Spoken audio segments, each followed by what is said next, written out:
वाहिगुरु जी की फतेह। राजान राज पानान पान देवान देव उपमा महान दे मालक साहिब सतगुरु श्री गुरु ग्रंथ साहिब जियां दी पवित्र अते पावन हजूरी विच बड़े ही उद्यम अते प्यार सदका जुड़ बैठ करके आप जी पिछले पैर दे सोहने दीवाना दा जिथे आनंद माण रहे हो उथे निता प्रत उस परमात्मा दा सिमरन ओदी बंदगी एकत्र होके करते हो। अज भी सतगुरां ने सुभाग समा बख्शिश कीता है। बड़े ही अदब सहित आप जी सतगुरां दी पावन हजूरी विच बैठे हो। कल शाम दे दीवाना विच सरवण कीता सी ढाके दी पावन धरती ते गुरु तेग बहादुर पातशाह जी ने किन्ने चोज वरताए। कल तक सिख संगतां भाई नत्था जी की खिलाफत करदियां सी, पर जिस वेले सतगुरां दी हजूरी विच भाई नत्थे नूं पेश कीता हुण पता लग्या संगतां नूं इह सिख अंदरों किन्ना क गहर गंभीर है। जदों सतगुरां ने जाण दी इच्छा प्रगट कीती, बुलाकी दास दी माता ने इको अर्ज गुजारी, पातशाह आप चले जाओगे असीं किवें आप जी दे दीदार करांगे। सतगुरु कहंदे भाई एक चित्रकार बनाओ, जिस रूप विच असीं बैठे आ उही रूप तैयार करवा लो, उहदे दीदार कर लिया करो। चित्रकार भी बुलाया पर सतगुरां दी तस्वीर उहदे पासों बनी ना। सतगुरां ने सहज सुभाव फिर अपने हत्थां दे नाल अपनी तस्वीर अपना चित्र तैयार कीता। वो दुनिया का पहला चित्र सी जिस विच अखां खुलदियां ते बंद हुंदियां। संगतां अति वो माता वेख के अचरज होई। इत्थों तक आप जियां ने इतिहास सरवण कीता सी। आओ कुछ समा मनचित व्यक्तियों को एकाग्रचित बनाइए, कोई भी रसना मांझी ना रहे।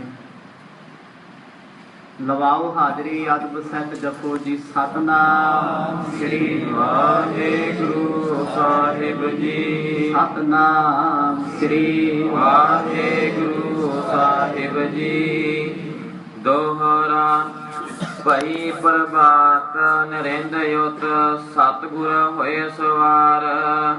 दूंदब बाजै बहुत ही लश्कर कई हजार। दीन दुनिया दे मालक गुरु तेग बहादुर साहब महाराज अज संगतां नूं बड़े ही अदब सहित आख रहे ने, भाई सानू आग्या दो असीं जाना चाहुंदे। ये मेरे सतगुरां दा वडप्पण है। परमात्मा हो के संगत अगे बार बार बेनती करते ने, जद के गुरु साहब नूं रोकण वाला दुनिया च कोई नहीं। पर फिर भी सतगुरु जी बार बार ये बेनतियां तां करते ने संगत का सत्कार मुख रखते हुए। राजा राम सिंह नूं महाराज ने हुक्म किया, अपनियां फौजां उन्हें तैयार कीतियां। हुण जिस वेले फौजां ने तैयारी की है, नगारियां ते चोबा लाइयां, ढोल बजाए गए। चौपई मान सिंह निरप जह हथ होयो, रंगा माटी नगर सो जोयो। सहज सुभा सतगुर भी घोड़े ते सवार होए ने। मर्द ने ढाके दियां संगतां नूं अलविदा आखिया। हुण गुरु साहब अगे अगे, बादशाह राम सिंह दी फौज सतगुरां दे पिछे पिछे। हुण ढाके तो सतगुर जी चले ने उस पासे नूं जिथे राजा मान सिंह शहीद होया सी। उस इलाके का नाम है रंगमाटी। गुरु तेग बहादुर पातशाह जी के नाल राजा राम सिंह की फौज चली है।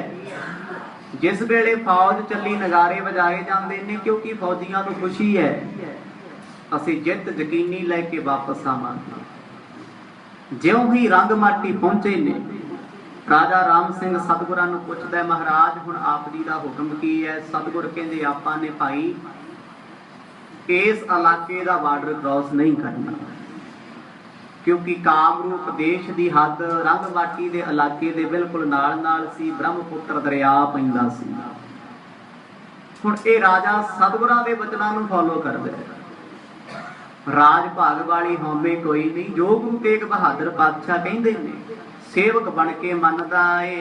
ब्रह्मपुत्र नद निकट बहंता, चौरा चारो कोस चलंता। चलते चलते जो 4 कोह का रस्ता पैंडा तय किया, ब्रह्मपुत्र दरिया रस्ते दे विच सी। सतगुरां ने कह दिता सी, बादशाह तेरी फौज अपने तो अगे पिछे भी हो जाए ते फौज नूं कह दिओ दरिया पार ना करे। जिन्नी फौज सी फौज नूं हुक्म सुनाया गया, ये दरिया पार किसी ने नहीं करना। गुरु तेग बहादुर पातशाह जी कहते ब्रह्मपुत्र दरिया तो आपां ने उरले पासे रहना है, इस तरफ रहना है। कोई भी सिपाही कोई भी फौजी दरिया पार ना करे। जे किसी ने पार किया वो अपनी जिंदगी का जिम्मेवार आप होएगा, क्योंकि वो मंत्रा का देश है। उत्थे मंत्रा दे नाल योधियां दी बली लई जाती है। गुरु तेग बहादुर साहब जी का हुक्म जदों फौज ने सुनिया, 7 वचन कह के मन्निया है। तिसके तट ऊंचे स्थान, डेरा कीनस कृपा निधान। गुरु साहब जी दे समेत राजा राम सिंह दी फौज ब्रह्मपुत्र दरिया नदी दे कंढे ते पहुंची है। सतगुर आखण लगे, राजन दरियावां दा कुछ इलाका नीवा भी हुंदा है, कुछ इलाका ऊंचा भी हुंदा है। तू अपनी फौज नूं आख दई, जिन्हें भी टिकाणा करना है उच्ची थां ते करियो। उच्ची थां दा भाव की है? तां जो बैठियां दी नज़र दुश्मन ते रवे, दुश्मन की चाल चल रहा। हुण सतगुरां ने जो राजा राम सिंह नूं आखिया, भावे वो बादशाह कूटनीति जाणदा है, पर उन्हें गुरु साहब का वचन कदे भी मोड़िया नहीं। जानदा सी गुरु बगैर कोई बचा नहीं सकता, सतगुरां तो बगैर जित नहीं मिल सकती। गुरु तेग बहादुर साहब जी ने हुक्म किया, राजन ऊंचे टिब्बे उत्ते तू अपना ठिकाना कर लै। वड उतंग दमदमा बनाया, करन लगे मानव समुदाया। कहंदे उसे थां ते जिथे मर्द ने कहा सी, राजा राम सिंह ने फौजां नूं ला के सतगुरां दे वास्ते एक दमदमा एक थड़ा बना लिया, जिस थड़े ते मेरे सतगुर जी ऊंची थां ते सुभाएमान होण। हुण सतगुरां दे वास्ते फौजां ने कुछ घड़ियां दे विच वो थड़ा तैयार कीता, चादरां गलीचे उते विछाए गए। गुरु तेग बहादुर पातशाह जी ऊंचे संघासन ते सज गए। ऊपर ते करके एक सार, सुंदर करियो महा विस्तार। हुण बादशाह ने अपना थड़ा नीवा रखिया, गुरु साहब दा सत्कार है। सतगुर आप गुरु नानक साहब दी मूरत ने, सतगुरां दी जोत ने। गुरु तेग बहादुर साहब जी का ऊंचा थड़ा है। बादशाह ने अपना थड़ा बैठण वास्ते चौकी सतगुरां तो नीवी बनाई। फौजां नूं की समा लगदा सी मिट्टी दा थड़ा बनाउण वास्ते। बड़ी छेती फुर्ती दे नाल बादशाह दे लई भी थड़ा तैयार कीता गया। हुण सतगुर ऊंचे थड़े ते बैठे ने, बादशाह सतगुरां तो थोड़ा नीवा। बाकी फौज नूं भी हुक्म कीता है, रुचिर बंगला तह बनवाए, सतगुर बीच विराजे जाए।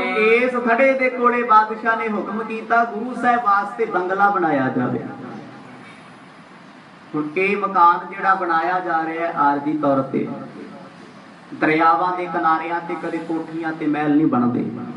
कोई बना भी लए ते दरिया ये कदे नहीं चंगा समझदा मेरे किनारे ते किसी का पक्का टिकाणा हो।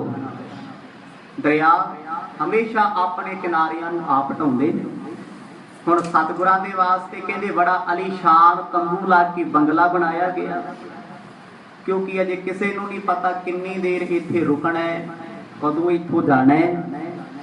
ਇਹ ਤੇ ਗੁਰੂ ਸਾਹਿਬ ਜਾਣਦੇ ਨੇ ਜਾਂ ਵਕਤ ਜਾਣਦਾ ਹੈ।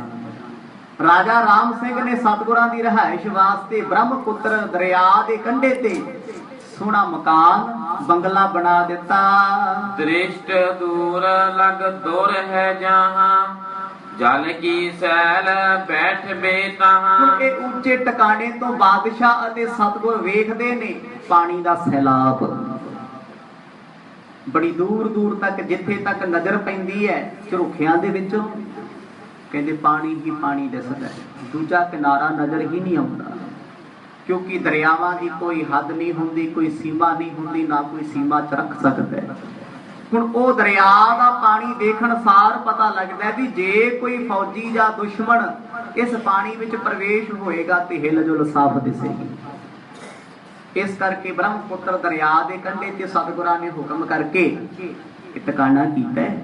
ਹੁਣ ਬਾਦਸ਼ਾਹ ਦੀ ਲੱਖਾਂ ਦੀ ਫੌਜ ਇਸੇ ਪਾਸੇ ਰੁਕੀ ਹੈ। ਦੂਰ ਦੂਰ ਲਗ ਤੀਰ ਤਿਸ਼ੀ ਕੇ, ਲਸ਼ਕਰ ਡੇਰਾ ਕਿਨਸਨੀ ਕੇ। ਕਈ ਕਿਲੋਮੀਟਰ ਤੱਕ ਬ੍ਰਹਮਪੁੱਤਰ ਦਰਿਆ ਦੇ ਕੰਢੇ ਉਰਲੇ ਪਾਸੇ, ਜਿਸ ਪਾਸੇ ਮੇਰੇ ਸਤਿਗੁਰ ਨੇ ਕਹਿੰਦੇ ਫੌਜਾਂ ਹੀ ਫੌਜਾਂ ਉੱਚੀ ਥਾਂ ਤੋਂ ਦਿਸਦੀਆਂ, ਕਤਾਰਾਂ ਬਣੀਆਂ ਨੇ, ਹਾਥੀ ਘੋੜੇ ਰੱਥ ਦਰਿਆ ਦੇ ਇੱਕ ਕਿਨਾਰੇ ਤੇ ਖੜੇ ਨੇ। ਸਾਰੀ ਫੌਜ ਨੂੰ ਹੁਕਮ ਨਹੀਂ ਉਹ ਦਰਿਆ ਪਾਰ ਕਰ ਜਾਏ, ਭਾਵੇਂ ਕਿ ਸਾਹਮਣੇ ਦਾ ਇਲਾਕਾ ਬੜਾ ਸਮਤਲ ਲੱਗਦਾ ਹੈ, ਬੜਾ ਸਾਫ਼ ਲੱਗਦਾ ਹੈ, ਖਾਲੀ ਲੱਗਦਾ ਹੈ, ਅਜੇ ਤੱਕ ਉਸ ਕਿਨਾਰੇ ਤੇ ਕੋਈ ਫੌਜ ਨਹੀਂ, ਕਾਮਰੂਪ ਦੇਸ਼ ਵਾਲੇ ਪਾਸੇ।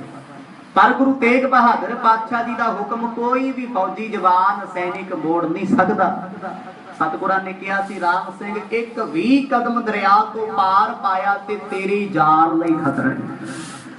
ਇਸ ਕਰਕੇ ਤੇਰਾ ਯੋਧਾ ਵੀ ਕੋਈ ਦਰਿਆ ਪਾਰ ਕਰਨ ਦੀ ਕੋਸ਼ਿਸ਼ ਨਾ ਕਰੇ, ਸਮੇਂ ਦੀ ਉਡੀਕ ਕਰੋ। ਲੱਗੀ ਤੁਰੰਗਨ ਲੈਨ ਵਡੇਰੀ, ਬ੍ਰਿੰਦਮ ਤੰਗ ਖਰੇ ਪਗ ਬੇਰੀ। ਕਵੀ ਭਾਈ ਸੰਤੋਖ ਸਿੰਘ ਆਖ ਰਹੇ ਨੇ, ਕਹਿੰਦੇ ਹਜ਼ਾਰਾਂ ਲੱਖਾਂ ਘੋੜਿਆਂ ਦੀਆਂ ਲਾਈਨਾਂ ਖੜੀਆਂ ਨੇ, ਪਰ ਕਿਸੇ ਵੀ ਘੋੜ ਸਵਾਰ ਦੀ ਜ਼ਰੂਰਤ ਨਹੀਂ ਉਹ ਦਰਿਆ ਪਾਰ ਕਰੇ। ਹਜ਼ਾਰਾਂ ਹਾਥੀ ਕਤਾਰਾਂ ਵਿੱਚ ਖੜੇ ਨੇ। ਹੁਣ ਸਾਰੀ ਫੌਜ ਤਿਆਰ ਬਰ ਤਿਆਰ ਆ। ਵੇਖਿਆਂ ਤੋਂ ਪਤਾ ਲੱਗਦਾ ਇਹ ਮੈਦਾਨੇ ਜੰਗ ਦੇ ਵਿੱਚ ਲੜ ਸਕਦੇ ਨੇ, ਕਿਉਂਕਿ ਫੌਜਾਂ ਦਾ ਹੌਸਲਾ ਬੜਾ ਸੀ। ਕੋਈ ਮਲਾ ਦਰਿਆ ਤੇ ਨਹੀਂ ਆਇਆ ਵੀ ਇੱਕ ਪਾਸੇ ਫੌਜ ਆਈਏ ਪਾਰ ਕਰ ਦਈਏ। ਕਿਉਂ? ਕਿਉਂਕਿ ਬ੍ਰਹਮਪੁੱਤਰ ਦਰਿਆ ਤੋਂ ਪਰਲੇ ਪਾਸੇ ਕਾਮਰੂਪ ਦੇਸ਼ ਦੇ ਰਾਜਿਆਂ ਦਾ ਰਾਜ ਹੈ, ਜੋ ਬਲੀਆਂ ਲੈਂਦੇ, ਜੋ ਤੰਤਰ ਮੰਤਰ ਜੰਤਰ 3 ਪ੍ਰਕਾਰ ਦੀ ਵਿਦਿਆ ਵਰਤਦੇ ਨੇ। ਹੁਣ ਇਹ ਦਰਿਆ ਨੂੰ ਤੇ ਰਾਜਾ ਮਾਨ ਸਿੰਘ ਪਾਰ ਨਹੀਂ ਕਰ ਸਕਿਆ। ਇਸ ਦਰਿਆ ਨੂੰ ਅਕਬਰ ਬਾਦਸ਼ਾਹ ਤੋਂ ਲੈ ਕੇ ਔਰੰਗਜ਼ੇਬ ਤੱਕ ਸਭ ਨੇ ਜ਼ੋਰ ਲਾਇਆ, ਕੋਈ ਪਾਰ ਕਰਕੇ ਉਧਰ ਨਹੀਂ ਜਾ ਸਕਿਆ।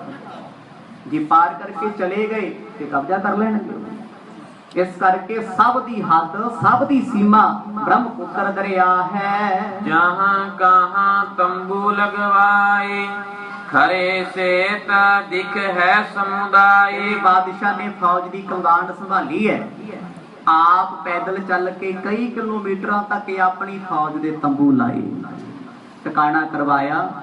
ਫੌਜ ਨੂੰ ਇੱਕੋ ਗੱਲ ਜਰਨੈਲਾਂ ਨੂੰ ਸਮਝਾਈ ਗਈ ਹੈ, ਜਦੋਂ ਦੁਸ਼ਮਣ ਅਚਨਚੇਤ ਹਮਲਾ ਪਹਿਲਾਂ ਸਾਡੇ ਤੇ ਕਰੇ ਤੇ ਹਰੀ ਝੰਡੀ ਵਿਖਾਈ ਜਾਏਗੀ, ਉਸ ਤੋਂ ਬਾਅਦ ਤੁਸੀਂ ਜੰਗ ਕਰਨੀ ਹੈ। ਜਿੰਨੀ ਦੇਰ ਤੱਕ ਇਸ਼ਾਰਾ ਨਹੀਂ ਹੁੰਦਾ, ਆਵਾਜ਼ ਨਹੀਂ ਆਉਂਦੀ, ਝੰਡਾ ਲਹਿਰਾਇਆ ਨਹੀਂ ਜਾਂਦਾ, ਦੁਸ਼ਮਣ ਤੁਹਾਡੇ ਤੇ ਲੱਖ ਵਾਰ ਕਰੇ, ਤੁਸੀਂ ਵਾਰ ਨਹੀਂ ਕਰਨਾ। ਹੁਣ ਸਾਰੀ ਫੌਜ ਨੂੰ ਕੇ ਤੋਂ ਲੈ ਕੇ ਜੱਟ ਤੱਕ ਇੱਕੋ ਬੋਲੀ, ਇੱਕੋ ਗਿਣਤੀ, ਇੱਕੋ ਮੰਤਰ ਸਿਖਾਇਆ ਗਿਆ। ਜਿੰਨੀ ਦੇਰ ਤੱਕ ਗੁਰੂ ਤੇਗ ਬਹਾਦਰ ਪਾਤਸ਼ਾਹ ਸਾਨੂੰ ਨਹੀਂ ਹੁਕਮ ਕਰਦੇ, ਆਪਾਂ ਨੇ ਕੋਈ ਵਾਰ ਨਹੀਂ ਕਰਨਾ। ਤੋਪਨ ਕੀ ਪੰਗਤ ਕਰ ਖਰੀ, ਪਰਲੇ ਪਾਰ ਕੂਲ ਮੁਖ ਕਰੀ। ਪਤਾ ਤੇ ਸਾਰਿਆਂ ਨੂੰ ਆ ਵੀ ਦਰਿਆ ਪਾਰ ਨਹੀਂ ਕਰ ਸਕਦੇ। ਇਸ ਕਰਕੇ ਫੌਜੀਆਂ ਨੇ ਆਪਣੀਆਂ ਤੋਪਾਂ ਦੇ ਮੂੰਹ ਬ੍ਰਹਮਪੁੱਤਰ ਦਰਿਆ ਦੀ ਤਰਫ ਕੀਤੇ ਹੋਏ ਨੇ। ਜੇ ਅਚਨਚੇਤ ਰਾਤ ਵੇਲੇ ਕੋਈ ਹਮਲਾ ਕਰਦਾ ਤੇ ਤੋਪਾਂ ਦੀਆਂ ਸਲਖਾਂ ਗੋਲੇ ਚੱਲਣਗੇ, ਜੋ ਦਰਿਆ ਪਾਰ ਕਾਮਰੂਪ ਦੇਸ਼ ਵਿੱਚ ਡਿੱਗਣਗੇ।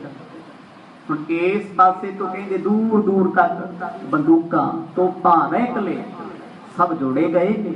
ਬਸ ਇੱਕ ਹੁਕਮ ਦੀ ਤਾਕੀਦ ਹੈ। ਤੋਪਕ ਜਮੂਰੇ ਗਨ ਚਲਵਾਏ, ਪਾਰ ਤੀਰ ਪਰ ਸ਼ਬਦ ਪੁਚਾਏ। ਜਿਸ ਵੇਲੇ ਕਈ ਘੰਟਿਆਂ ਦਾ ਸਮਾਂ ਬਤੀਤ ਹੋਇਆ, ਸਤਿਗੁਰਾਂ ਨੇ ਹੁਕਮ ਕੀਤਾ ਭਾਈ ਪਾਣੀ ਦੇ ਵਿੱਚ ਫਾਇਰ ਕੀਤੇ ਜਾਣ। ਤੋਪਾਂ ਦੇ ਫਾਇਰ ਹੋਏ ਨੇ, ਗੋਲੇ ਨਿਕਲਦੇ ਨੇ। ਜਦੋਂ ਬ੍ਰਹਮਪੁੱਤਰ ਦਰਿਆ ਦੇ ਵਿੱਚੋਂ ਗੋਲੇ ਡਿੱਗਦੇ ਨੇ, ਬੜਾ ਸ਼ੋਰ, ਬੜਾ ਆਵਾਜ਼, ਭਾਰੀ ਨਾਦ ਉੱਠਿਆ ਤਾਂ ਜੋ ਦੁਸ਼ਮਣ ਦੇ ਕੰਨ ਖੁੱਲ ਜਾਣ। ਕਿਤੇ ਸੁੱਤਾ ਹੀ ਨਾ ਪਿਆ ਰਹੀ, ਭਾਈ ਲੜਨ ਵਾਲੇ ਵੀ ਆਏ ਨੇ। ਗੁਰੂ ਘਰ ਨੇ ਕਦੇ ਪਹਿਲ ਨਹੀਂ ਕੀਤੀ, ਸਤਿਗੁਰਾਂ ਦੇ ਦਰ ਨੇ ਕਦੇ ਕਿਸੇ ਦੁਸ਼ਮਣ ਦੇ ਸੁੱਤੇ ਪਿਆ ਪਿੱਠ ਤੇ ਵਾਰ ਨਹੀਂ ਕੀਤਾ।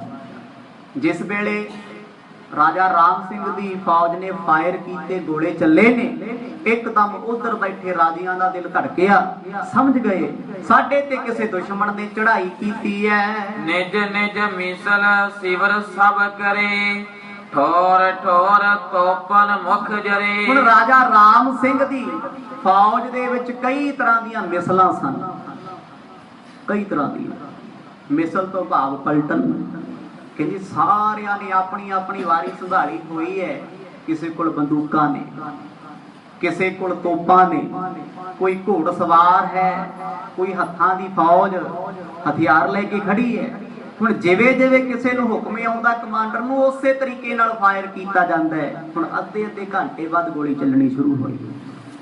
ਹੁਣ ਇਹ ਗੋਲੀਆਂ ਕਿਸੇ ਦੀ ਹਿੱਕ ਵਿੱਚ, ਕਿਸੇ ਦੀ ਪਿੱਠ ਵਿੱਚ ਮਾਰਨ ਵਾਸਤੇ ਨਹੀਂ ਸੀ, ਸਿਰਫ ਇੱਕ ਸ਼ੋਰ ਸ਼ਰਾਬਾ ਸੀ। ਦੇਸ਼ ਕਾਮਰੂ ਕੋ ਮਹੀਪਾਲਾ, ਬੱਠੀ ਸੈਨ ਨਦ ਤੀਰ ਬੇਸਾਲਾ। ਜਿਸ ਵੇਲੇ ਕਾਮਰੂਪ ਦੇਸ਼ ਦੇ ਬਾਦਸ਼ਾਹ ਨੂੰ ਪਤਾ ਲੱਗਿਆ, ਉਹ ਬਾਦਸ਼ਾਹ ਬੜਾ ਸਮਰਾਟ ਹੈ, ਜਿਹਦੇ ਸਾਹਮਣੇ ਉਹ ਰੰਗਜੀਤ ਖੜ ਨਹੀਂ ਸੀ ਸਕਦਾ।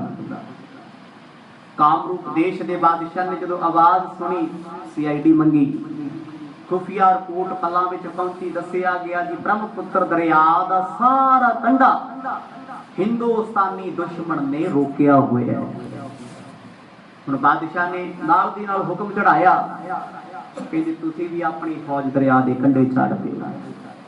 ਕਾਮਰੂਪ ਬਾਦਸ਼ਾਹ ਨੇ ਆਪਣੀ ਫੌਜ ਨੂੰ ਹੁਕਮ ਕੀਤਾ ਤੇ ਇੱਧਰ ਦੀਆਂ ਲੱਖਾਂ ਫੌਜਾਂ ਵੀ ਬ੍ਰਹਮਪੁੱਤਰ ਦਰਿਆ ਦੇ ਕੰਢੇ ਤੇ ਆਈਆਂ। ਉਹਨਾਂ ਨੇ ਵੀ ਫਾਇਰ ਪਾਣੀ ਵਿੱਚ ਕੀਤੇ, ਇੱਕ ਦੂਜੇ ਨੂੰ ਦਿਖਾਉਣ ਵਾਸਤੇ, ਜੇ ਤੇਰੇ ਵਿੱਚ ਜ਼ੋਰ ਆ, ਅਸੀਂ ਸੁੱਤੇ ਨਹੀਂ, ਅਸੀਂ ਵੀ ਜਾਗਦੇ। ਕਹਿੰਦੇ ਕਾਮਰੂਪ ਦੇਸ਼ ਉਸ ਬਾਦਸ਼ਾਹ ਦੀ ਫੌਜ ਵੀ ਦਰਿਆ ਦੇ ਕਿਨਾਰੇ ਲੱਗ ਗਈ। ਨੰਦ ਕੇ ਦੋਨੋਂ ਤਟ ਪਟ ਛਾਏ, ਵਜਹ ਦਮਾਮੇ ਪਰਹਿ ਸੁਨਾਏ। ਕਵੀ ਜੀ ਕਹਿੰਦੇ ਐਸੇ ਹਾਲਾਤ ਬਣ ਗਏ, ਵਿੱਚ ਵਿਚਕਾਰ ਦਰਿਆ ਦੇ ਪਾਣੀ ਤੇ ਦੋਨੇ ਪਾਸੇ ਹਾਣ ਵਹਾਣੀ ਫੌਜਾਂ ਖੜੀਆਂ ਨੇ। ਬੜੀ ਦੂਰ ਤੱਕ ਇੱਧਰ ਵੀ ਝੰਡੇ ਲਹਿਰਾਏ ਜਾ ਰਹੇ ਨੇ, ਇਸ ਪਾਸੇ ਵੀ ਲਹਿਰਾਏ ਜਾ ਰਹੇ ਨੇ।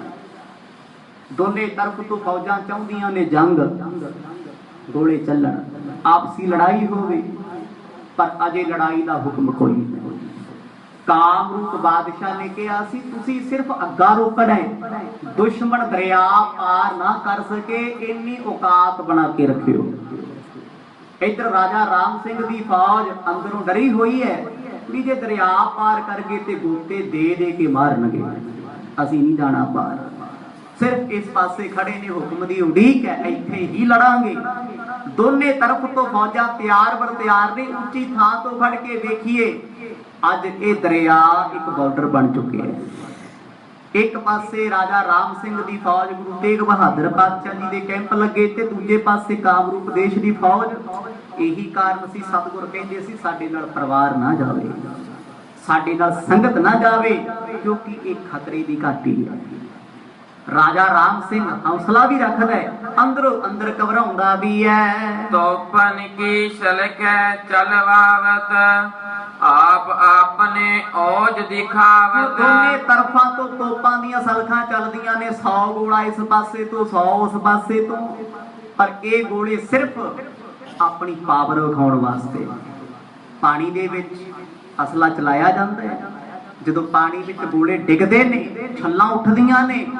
ਹੁਣ ਇੱਕ ਪਾਸੇ ਰਾਜਾ ਰਾਮ ਸਿੰਘ ਦੀ ਫੌਜ ਆਪਣਾ ਬਲ ਵਿਖਾ ਰਹੀ ਹੈ, ਜੋਸ਼ ਵਿਖਾ ਰਹੀ ਹੈ, ਦੂਜੇ ਪਾਸੇ ਕਾਮਰੂਪ ਦੇਸ਼ ਵਾਲੇ ਵੀ ਪਾਣੀ ਵਿੱਚ ਗੋਲੇ ਸੁੱਟ ਕੇ ਵਿਖਾਉਂਦੇ ਨੇ, ਐਡੇ ਕਮਜ਼ੋਰ ਨਾ ਸਮਝਿਓ, ਸਾਡੇ ਕੋਲ ਵੀ ਅਸਲਾ ਵੱਡਾ। ਕਹਿੰਦੀ ਦੋਨੇ ਤਰਫਾਂ ਤੋਂ ਹਥਿਆਰਾਂ ਦਾ ਪ੍ਰਦਰਸ਼ਨ ਹੋਇਆ। ਆਪਣੇ ਮੰਤਰੀ ਸਕਲ ਬੁਲਾਈ, ਮੰਤਰ ਕਰਤ ਪਾਰਿਪ ਚੜ ਆਏ। ਕਾਮਰੂਪ ਦੇਸ਼ ਦੇ ਬਾਦਸ਼ਾਹ ਨੇ ਆਪਣਾ ਬਾਰਡਰ ਇਲਾਕਾ ਸੀਲ ਕਰ ਲਿਆ ਫੌਜ ਲਾ ਕੇ।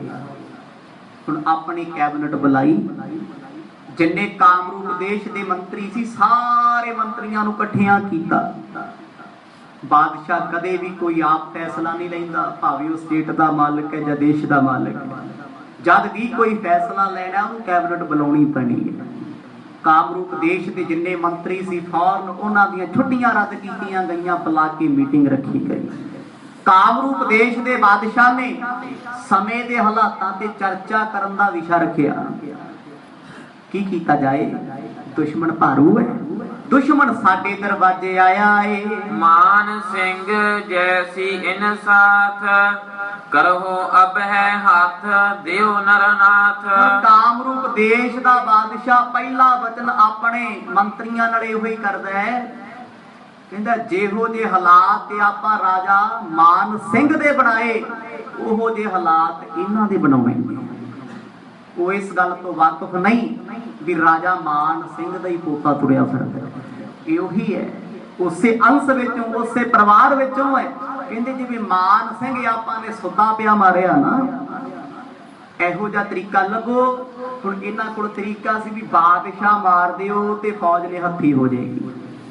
ਜਦੋਂ ਕਿਸੇ ਫੌਜ ਦਾ ਕੈਪਟਨ ਕਮਾਂਡਰ ਮਾਰਿਆ ਜਾਏ, ਫੌਜ ਕਿਸੇ ਕੰਮ ਦੀ ਨਹੀਂ ਹੁੰਦੀ, ਉਹ ਨਾ ਕੁਝ ਕਰ ਸਕਦੀ, ਕਿਉਂਕਿ ਕਮਾਂਡ ਦੇਣ ਵਾਲਾ ਨਹੀਂ, ਏਕਾ ਕਰਾਉਣ ਵਾਲਾ ਕੋਈ। ਸਲਾਹ ਕੀਤੀ, ਪਤਾ ਕਰੋ ਕੌਣ ਹੈ। ਕਹਿੰਦੇ ਕੋਈ ਰਾਜਾ ਰਾਮ ਸਿੰਘ ਹੈ, ਔਰੰਗਜ਼ੇਬ ਬਾਦਸ਼ਾਹ ਨੇ ਪਾਵਰ ਦੇ ਕੇ ਇਹਨੂੰ ਭੇਜਿਆ ਹੋਇਆ ਹੈ, ਕਿਉਂ ਨਾ ਇਹਦਾ ਸੱਥਰ ਵਿਛਾਇਆ ਜਾਏ। फौज तो पहला राजा राम सिंह नू मारो। जितने मुख चमू के माही, प्राण समेत तजहु इन नाही। हुण बादशाह दे मंत्री भी बैठे ने, उन्हां मंत्रियां दे विच वड्डे वड्डे फौज दे कमांडर बैठे ने, सेनापति। कहंदे एक ते उधर दा आया चढ़ के बादशाह मारना है, ते नाल वड्डे वड्डे सेनापतियां नू मूंह तोड़ जवाब दे के इथों वापस भेजना है। जिन्नी देर तक सामना नहीं होएगा, फौज नाल फौज नहीं लड़ेगी, उदों तक हिंदुस्तान की सरकार साडा खैड़ा नहीं छड्डेगी। मंत्री भी बैठे ने, सब ने आपो अपनी सलाह दी है। ऐसी करो ना हट पुन आवे है, अपने देश रह डर पावे। एहो दी इन्हां दे नाल करिए, कदे साडे कामरूप देश की तरफ ये मूंह करके सोचण भी ना। एहो जी मार दुश्मन नूं मारी जाए, दुश्मन भुल के भी कदे साडे नाल लड़न वास्ते आवे ना, एहो जे तने च खाओ। कामरूप बादशाह इत्थों दे मंत्री इकट्ठे होके ये सलाह कर रहे ने, निश्चय कर रहे ने भी जंग लाओ भी ऐसा अपनी फौज का नुकसान भी ना होवे ते दुश्मन दे हाथ भी खड़े हो जान, दुश्मन दी जमात कदे सोचे भी ना मैं इस पासे आवा। कोई ऐसा ढंग लभो। तुर्केश्वर को लश्कर पारो, मंत्र जंत्र कर सर्ब संगारो। सब तो पहला पता किया गया फौज किन्नी है। सूइयां ने सूह लई, जाके दसिया गया ये फौज 2.5 तो लैके 3 लाख दे विच है। कोई 2 4 20 50 हज़ार बंदा तो है नहीं। फिर बादशाह मंत्री कहते ने फिर आपां जी अपना पुराना ही तरीका लभीए, सारी फौज नाल आपां लड़न दे समर्थ नहीं, मंत्र पढ़ के पहला बादशाह मारीए। आखो सतनाम, मंत्रां दे नाल बली लो। पुरातन समय हिंदुस्तान की धरती ते ये कुछ आम सी। अज भी लोग जंतर मंत्र तंत्र करते हैं, पर गुरसिख ते इन्हां दा असर नहीं कोई। जे सिख चढ़दी कला वाला है, जे सिख बंदगी वाला है, जिहड़ा है ही साडे वर्गा, ओदी ते गल ही ना करो। आखो सतनाम, ओ ते आप ही भूतां वर्गा ते भूतां नहीं दाबे मारने। हुण राजा राम सिंह इस गल तो बेफिक्र है, बेखबर है कि साडे खिलाफ ताना बाना बुनना शुरू हो गया। वो इस गल दे भुलेखे च बैठा है भी सतगुर जी मेरे नाल ने, सानू परवाह नहीं करनी चाहिए। ठीक है गुरु जी नाल ने, पर दुश्मन का एतबार भी नहीं करना चाहिए। वो दुश्मन है, दुश्मन अपने काम ते लग्या हुआ है। मंत्रियों ने सलाह की, कहते जी इहो जिहा मंत्र पढ़िया जाए, किसी जानवर की बलि दी जाए। जो बलि देवांगे ते चढ़ के जिहड़ा दुश्मन आया ते ओदी बलि मंत्रां नाल आपां ले लांगे। जदों उस राजे का सिर वड्ढिया गया जिहड़ा चढ़ के आया, ते फौज साडा की करूगी। इत्थे मता पकाया गया। मान सिंह जब को इत मारियो, ਨਹਿ ਕਿਨਹੁ ਆਵਨ ਮਨ ਧਾਰਿਓ। ਰਾਜਾ ਕਾਮਰੂਪ ਦੇਸ਼ ਦਾ ਬੜਾ ਖੁਸ਼ ਹੋਇਆ, ਕਹਿੰਦਾ ਮਾਨ ਸਿੰਘ ਜਿਸ ਦਿਨ ਦਾ ਆਪਾਂ ਨੇ ਮਾਰਿਆ ਸੀ, ਸੈਂਕੜੇ ਸਾਲ ਹੋ ਗਏ, ਮੁੜ ਕੇ ਕਿਸੇ ਦੀ ਜ਼ਰੂਰਤ ਹੀ ਨਹੀਂ ਪਈ ਇੱਧਰ ਆਉਣ ਦੀ। ਕਹਿੰਦੇ ਆ ਜਿਹੜੇ ਆਏ ਵਿਚਾਰੇ ਭੁੱਲੇ ਭਟਕੇ ਆਏ ਨੇ, ਬਾਦਸ਼ਾਹ ਦੇ ਪਿੱਛੇ ਲੱਗ ਕੇ ਕੋਈ ਹਉਮੈ ਦਾ ਸ਼ਿਕਾਰ ਹੋਣਾ। ਜਿਹੜਾ ਤੁਰਿਆ ਆ ਇਸ ਪਾਸੇ, ਇਹਦਾ ਵੀ ਪੱਕਾ ਇਲਾਜ ਕਰ ਦਿਓ, ਆਉਣ ਵਾਲੀਆਂ ਸਾਡੀਆਂ ਪੁਸਤਾਂ ਨੂੰ ਕੋਈ ਤੰਗ ਨਾ ਕਰੇ। ਕਿਉਂਕਿ ਇੱਥੋਂ ਦਾ ਜਿਹੜਾ ਬਾਦਸ਼ਾਹ ਹੈ, ਇਹਦੇ ਪਿਤਾ ਪਿਤਾਮਿਆਂ ਨੇ ਇਹ ਕਰਤੂਤ ਕੀਤੀ ਸੀ ਰਾਜਾ ਮਾਨ ਸਿੰਘ ਨੂੰ ਮਾਰਨ ਦੀ। ਹੁਣ ਉਹਦੀ ਵੰਸ਼ ਬੈਠੀ ਹੈ, ਪੋਤਾ ਵੀ ਉਸੇ ਰਾਹ ਤੇ ਹੈ। ਕਹਿੰਦੇ ਰਾਜਾ ਮਾਨ ਸਿੰਘ ਵਾਲੀ ਦੁਰਦਸ਼ਾ ਇਸ ਫੌਜ ਦੀ ਕਰਦੇ ਹੋ, ਜਦੋਂ ਫੌਜ ਦਾ ਰਾਜਾ ਬਾਦਸ਼ਾਹ ਮਾਰਿਆ ਗਿਆ, ਫੌਜ ਨੇ ਹੱਥੀ ਹੋ ਜਾਏਗੀ, ਹਥਿਆਰ ਸੁੱਟ ਦੇਗੀ, ਪਿੱਠ ਵਗਾ ਕੇ ਦੌੜੇਗੀ, ਆਪਣਾ ਆਪ ਬਚਾਉਣਗੇ, ਕਿਸੇ ਨੇ ਸਾਡੇ ਨਾਲ ਕੀ ਲੜਨਾ ਹੈ। ਰਾਤੋਂ ਰਾਤ ਦੁਸ਼ਮਣ ਦੇ ਬਾਦਸ਼ਾਹ ਨੂੰ ਐਸੀ ਮੌਤ ਮਾਰ ਦਿਓ, ਦੁਨੀਆ ਸੋਚ ਸੋਚ ਕੇ ਕੰਬਦੀ ਹੋਵੇ। ਇਹ ਜੱਡ ਕੋ ਹਮ ਤੇ ਅਨਜਾਨ, ਛੱਡ ਆਇਓ ਲੈ ਚੁਮੋ ਮਹਾਨ। ਇੱਥੋਂ ਦੇ ਫੌਜ ਦੇ ਸੈਨਾਪਤੀ ਕਾਮਰੂਪ ਦੇਸ਼ ਦੇ ਬਾਦਸ਼ਾਹ ਨੂੰ ਕਹਿੰਦੇ ਨੇ, ਬਾਦਸ਼ਾਹ ਜੀ ਲੱਗਦਾ ਹੈ ਇਹ ਕੋਈ ਮੂਰਖ ਨਵਾਂ ਹੀ ਆਇਆ ਹੈ, ਇਹ ਤੁਹਾਡੇ ਬਾਰੇ ਨਹੀਂ ਜਾਣਦਾ, ਜੇ ਜਾਣਦਾ ਹੁੰਦਾ ਤੇ ਇਸ ਪਾਸੇ ਮੂੰਹ ਚੁੱਕ ਕੇ ਕਿਉਂ ਆਉਂਦਾ। ਗੱਲ ਚੱਲ ਰਹੀ ਰਾਜਾ ਰਾਮ ਸਿੰਘ ਦੀ, ਜੇ ਇਹਨਾਂ ਦੀ ਬਦੌਲਤ ਵੇਖੀਏ ਤੇ ਸੱਚੀ ਗੱਲ ਹੈ, ਕੋਈ ਮੂਰਖੇ ਹੋਏਗਾ ਜਿਹੜਾ ਮਰਨ ਵਾਸਤੇ ਆਇਆ ਹੋਵੇ, ਪਰ ਜੇ ਗੁਰੂ ਸਾਹਿਬ ਦਾ ਪੱਖ ਵੇਖੀਏ ਕਿ ਉਹ ਬਹੁਤ ਵੱਡਾ ਯੋਧਾ, ਉਹ ਪਰਵਾਹ ਹੀ ਨਹੀਂ ਕਰਦਾ ਕਿਸੇ ਦੀ। ਮੂਰਖ ਤੇ ਉਸੇ ਨੂੰ ਕਿਹਾ ਜਾਂਦਾ ਹੈ, ਪਤਾ ਵੀ ਹੋਵੇ ਵੀ ਇਹ ਕੰਮ 'ਚ ਮੇਰਾ ਨੁਕਸਾਨ ਹੈ ਪਰ ਕਰਨੋਂ ਹਟੇ ਨਾ। ਇਸ ਕਰਕੇ ਉਹ ਆਪਣੀ ਥਾਂ ਸੱਚੇ ਨੇ ਗੱਲਾਂ ਕਰਦੇ ਨੇ ਕਿ ਕਿਹੜਾ ਮੂਰਖ ਹੈ ਜਿਹੜਾ ਆਪਣੀ ਮੌਤ ਨੂੰ ਵਾਸੀ ਕਹਿਣ ਵਾਸਤੇ ਆ ਗਿਆ। ਇਹਨੂੰ ਜੇ ਮਾੜਾ ਮੋਟਾ ਸਾਡੇ ਬਾਰੇ ਪਤਾ ਹੁੰਦਾ ਜਾਂ ਰਾਜਾ ਮਾਨ ਸਿੰਘ ਬਾਰੇ ਜਾਣਦਾ ਹੁੰਦਾ, ਇਹ ਭੁੱਲ ਕੇ ਕਦੇ ਵੀ ਆਉਂਦਾ ਨਾ। ਨਹਿ ਪ੍ਰਭਾਵ ਹਮਰੇ ਕੋ ਜਾਨਾ, ਕਾਮਖਿਆ ਕੋ ਵੱਡ ਬਰਦਾਨਾ। ਇਹ ਨਹੀਂ ਜਾਣਦੇ ਕਮਖਿਆ ਦੇਵੀ ਨੂੰ, ਨਾ ਇਹਨਾਂ ਨੂੰ ਸਾਡੇ ਪ੍ਰਭਾਵ ਦਾ ਪਤਾ। ਤੇ ਮੰਤਰੀ ਕਹਿੰਦੇ ਜੀ ਫਿਰ ਪ੍ਰਭਾਵ ਵਿਖਾ ਦਿਓ, ਕੰਮ ਤੇ ਮਾੜਾ ਹੀ ਕਰਨਾ ਨਾ, ਚੰਗਾ ਥੋੜਾ ਕਰਨਾ। ਹੁਣ ਜਿਹੜਾ ਕੰਮ ਇਹ ਕਰਦੇ ਸੀ ਰਾਜਨੀਤੀ ਵਿੱਚ, ਇਹ ਦਾਅ ਪੇਚ ਲੋਕ ਅੱਜ ਵੀ ਵਰਤਦੇ, ਪਾਪ ਕਰਨਾ, ਜੰਤਰ ਮੰਤਰ ਤੇ ਤੰਤਰ ਦੀ ਵਿਦਿਆ ਦੇ ਨਾਲ ਦੂਜੇ ਦਾ ਨੁਕਸਾਨ ਕਰਨਾ। ਐਸਾ ਨੁਕਸਾਨ ਕਰਦੇ ਉਹ ਭੱਠਾ ਬਿਠਾ ਦਿੱਤਾ ਜਾਂਦਾ, ਮੁੜ ਕੇ ਬੰਦਾ ਕਾਮਯਾਬ ਨਹੀਂ ਹੁੰਦਾ। ਹੁਣ ਰਾਜਾ ਰਾਮ ਸਿੰਘ ਜੰਗ ਕਰਨ ਵਿੱਚ ਸਮਰੱਥ ਸੀ, ਉਹ ਸੂਰਬੀਰ ਸੀ, ਉਹ ਯੋਧਾ ਸੀ, ਉਹ ਬਲੀ ਸੀ, ਫੌਜਾਂ ਲੈ ਕੇ ਆਇਆ। ਕਾਮਰੂਪ ਦੇਸ਼ ਵਾਲੇ ਫੌਜ ਲੈ ਕੇ ਲੜ ਨਹੀਂ ਸਕਦੇ, ਇਹ ਕਰਦੇ ਨੇ ਧੋਖਾ, ਇਹ ਪੜ੍ਹਦੇ ਨੇ ਮੰਤਰ।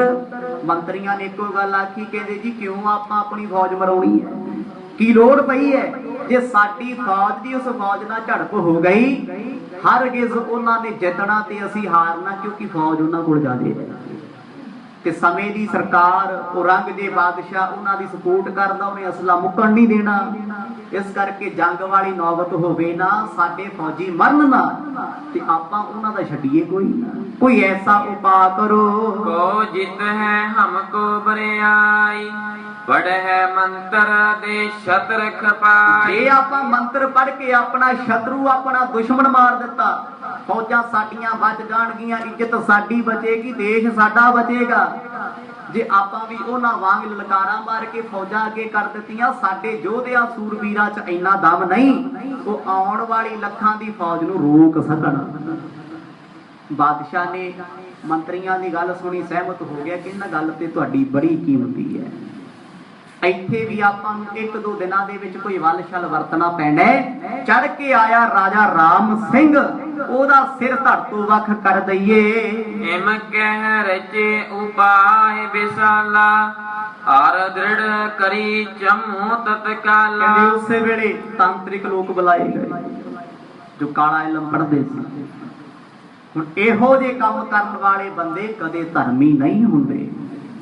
ਭਾਵੇਂ ਕੋਈ ਮੁਸਲਮਾਨ ਹੈ, ਇਹ ਵਿਦਿਆ ਪੜ੍ਹ ਕੇ ਕਿਸੇ ਦਾ ਨੁਕਸਾਨ ਕਰਦਾ, ਜਾਂ ਕੋਈ ਆਪਣੇ ਆਪ ਨੂੰ ਹਿੰਦੂ ਕਹਾਉਂਦਾ ਹੋਵੇ, ਸੱਚ ਜਾਣਿਓ ਇਹੋ ਜਿਹੇ ਲੋਕਾਂ ਦਾ ਤੇ ਧਰਮ ਹੀ ਕੋਈ ਨਹੀਂ ਹੁੰਦਾ।